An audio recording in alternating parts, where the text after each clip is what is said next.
13. Okay, so the core theme of the 13 is unconditional love.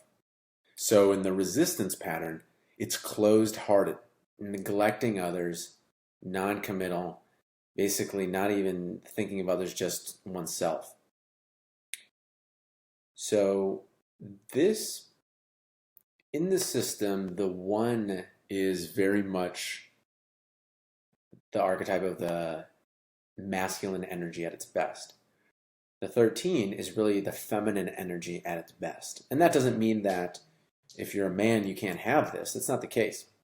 It's just that when we think of, it's easiest to think of this as the mother, where it's unconditional love, it's nurturing, it's wisdom. And again, don't get hung up on, the gender in this, but it's just that feeling.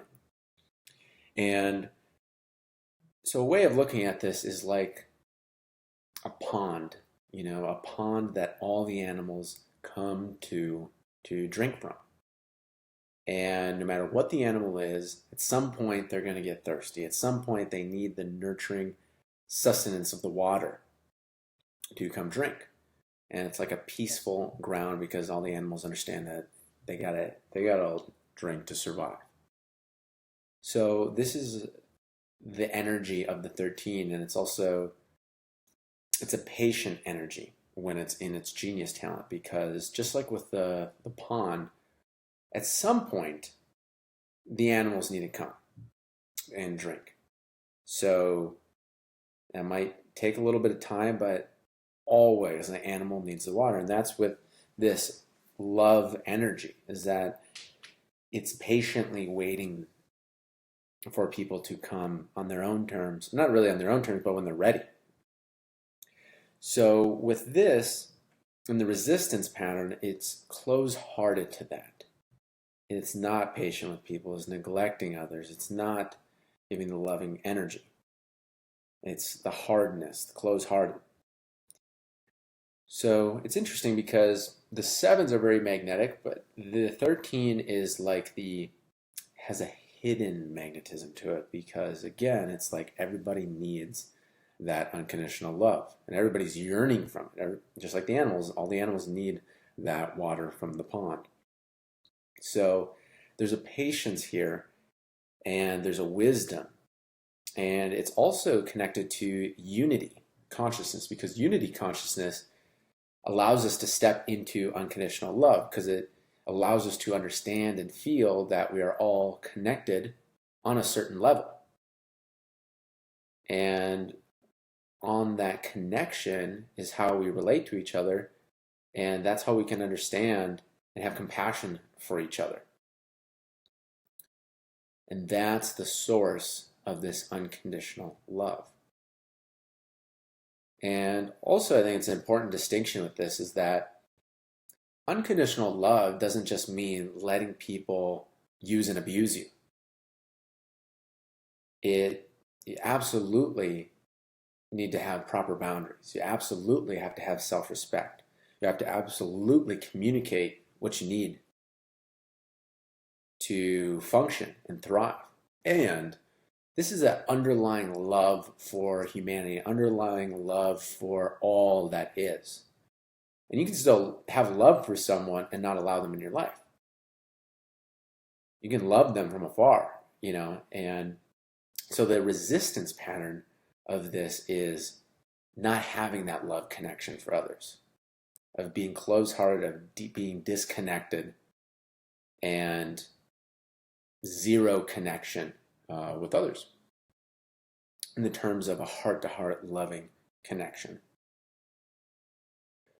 So the process here is, and usually a person has the resistance pattern of this because that's how they grew up in a certain way. They never received that loving, unconditional loving energy. So it's a process of feeling what that unconditional love is first and foremost. What's it like to be loved regardless of the mistakes you make? And again, that's not condoning people make mistakes. This is just a very solid current of nurturing love. It's very special. So it's first exploring into that, because it's for, especially for someone who hasn't felt it. I mean, it's completely new, and also it kind of defies certain things, but it's definitely there.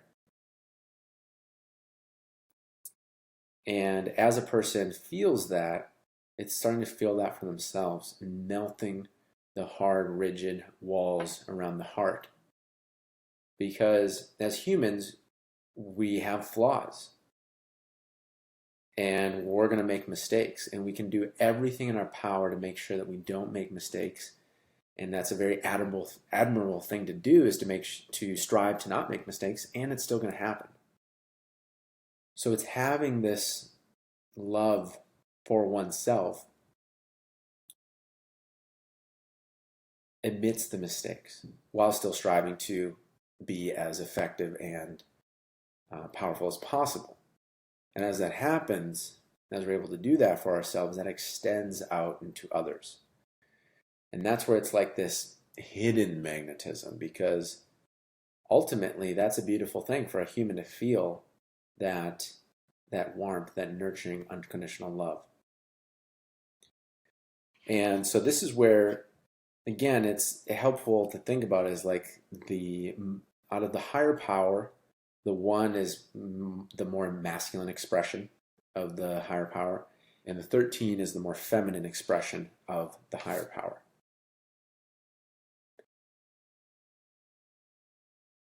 And another keynote of this is, like I shared with the pond, this is the still water which all beings come to eventually for nourishment. It just waits for them to come. So patience is a wisdom. And it's drawing people through the heart.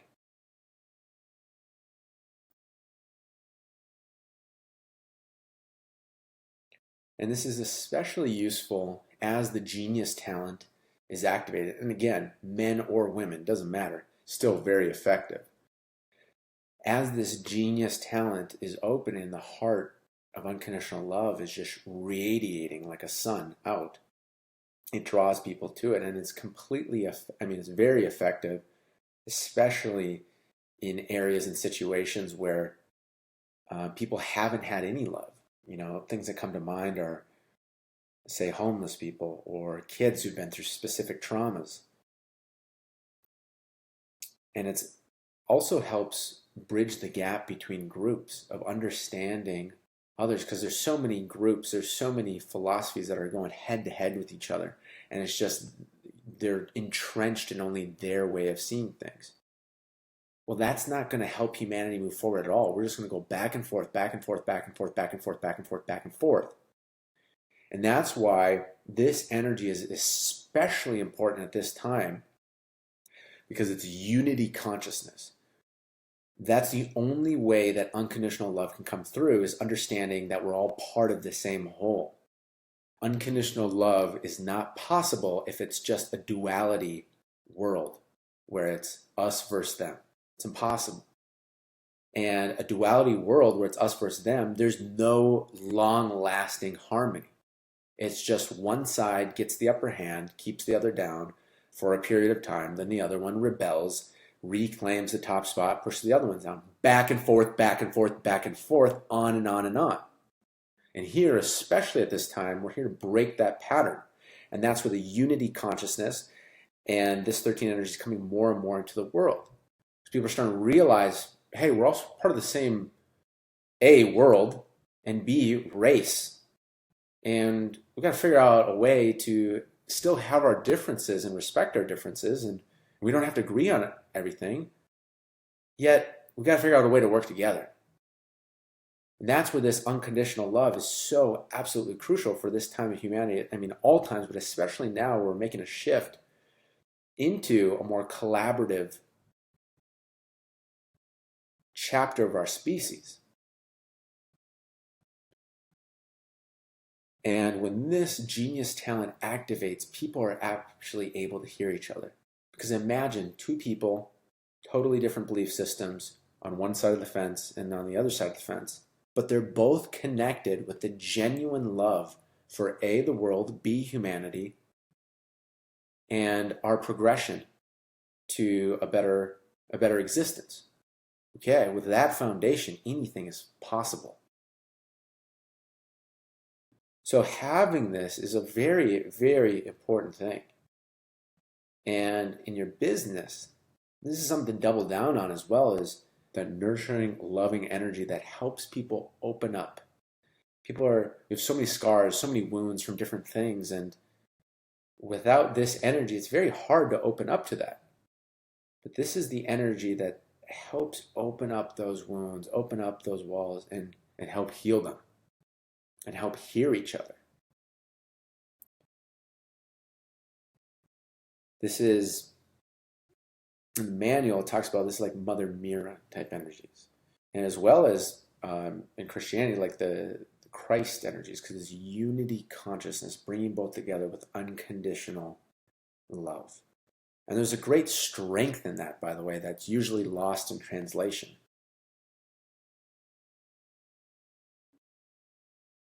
Because if you know somebody loves you absolutely, 100,000%, and there's nothing that you can do to shake that, yet that person has wisdom and oftentimes knows what's best for you, it's like that's something you don't want to let down. That's something you want to strive to be better for. And that's how you, with 13, can do for your teams and for the people around you. So the thing that I'll close off this with is helping people connect to the bigger picture for themselves, the higher power. And when we expand beyond our little bubble, our world, that's the only way we can truly connect to unconditional love. There's many ways to do it. It's about finding your own way and helping other people find their ways, but helping them connect to the bigger picture, to the team, to the shared vision. And only once that is done, then can we come together and still honor our differences. We don't have to all agree. We don't all have to be clones. It's not what we're here for. We're here to have different ideas, different philosophies, different purposes, and still have a core connecting thread of all of us, which is being part of the family of the human species and of the world.